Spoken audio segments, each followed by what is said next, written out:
Sağlık kızmatının başçısını жаңы келген Алмамбет Шыкмаматов агайыбыз кече интернетте bir кайрылуу таратыптыр, өзүнүн номерин калтырып, ушундай сунуштар болсо, баягындай көйгөйлөр болсо, көйгөйлөрдү жөн гана жазбастан сунуштар менен кошо жазыңыздар деп жазыптыр. Анан Алмамбет Шыкмаматов агайыбыз биринчи sağlık kızmatынын башчысына баратканда баарын биле тургандай барган да. Анан ишкерлер болгон көйгөйдү ошол убакта көтөрүп, Акылбек Жапаровдун убагында да кызычы болуп жүргөн. Анан эми кайра келип, мен билбейм, эми силер айткыла дегендей кылып атат да. Башында айткан сөзүнөн тайбашы керек. Башында өзү айткан ЭТТН, баягы СФ дегендерди чоң крупный ишкерлерге, компанияларга, то есть дарыларга, башкаларга, дарыканага, аптекаларга, ошолор ташыгандарга, мындай крупный бизнес кылгандарга коебуз деген да.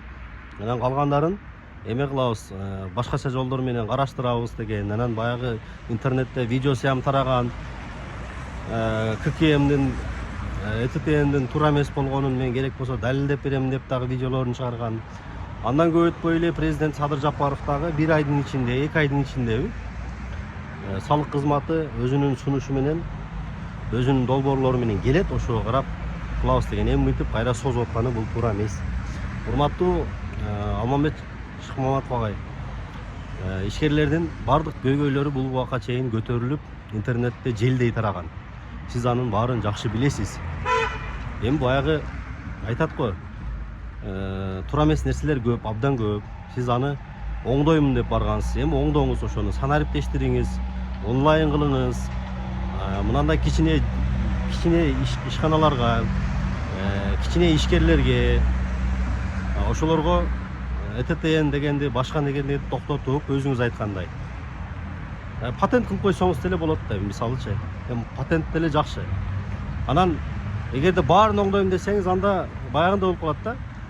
Чет жактан контрабанда кирет да, анан ишкерлер келип силер адалдап бергиле дегендей болуп калат да. Анын үчүн башынан оңдош керек. Таможнядан чегарадан товар кирип атканда, ошол жактан налогторун төлөтүп, ошол жактан тактатып, ошол жактан киргизиш керек. Анан мына кичине ишкерлерге мен ойлойм, патент эле жетиштүү го депчи. Анан мына чоң бизнестерге, чоң баягы супермаркеттерди айландырып, мындай миллиарддаган айына 50 миллион, 100 миллионду айландыргандарга, пожалуйста, кое бериңиздер. ЭТТНди коюңуздар, башканы коюңуздар. Анан мына кичине ишкерлер, мына базарда отурган ишкерлерге ККМди, ЭТТНди киргизип алып, алар өзүнүн жанын араң багып атса, анан алар еще налогыга чуркап, налогыга кыйрап барасыз, ал жерде кыйрап тосуп албайт. Атаңга бар, энеңге бар дейт, бияка бар дейт, тияка бар дейт. Анан булар еще бухгалтер жалдаш керек болуп калат. Ошонун баардык көйгөйлөрдү буга чейин көтөрүлүп, баардыгы интернетте желдей турган, ошого элдин оңой жеңил жагын ойлоп, элге дагы ыңгайлуу кылып, мамлекетке дагы ыңгайлуу кылсаңыздар жакшы болмок. Анан налогдон эч качан эл качкан эмес. Ишкерлер да качкан эмес, налог төлөнүшү керек. Ошол.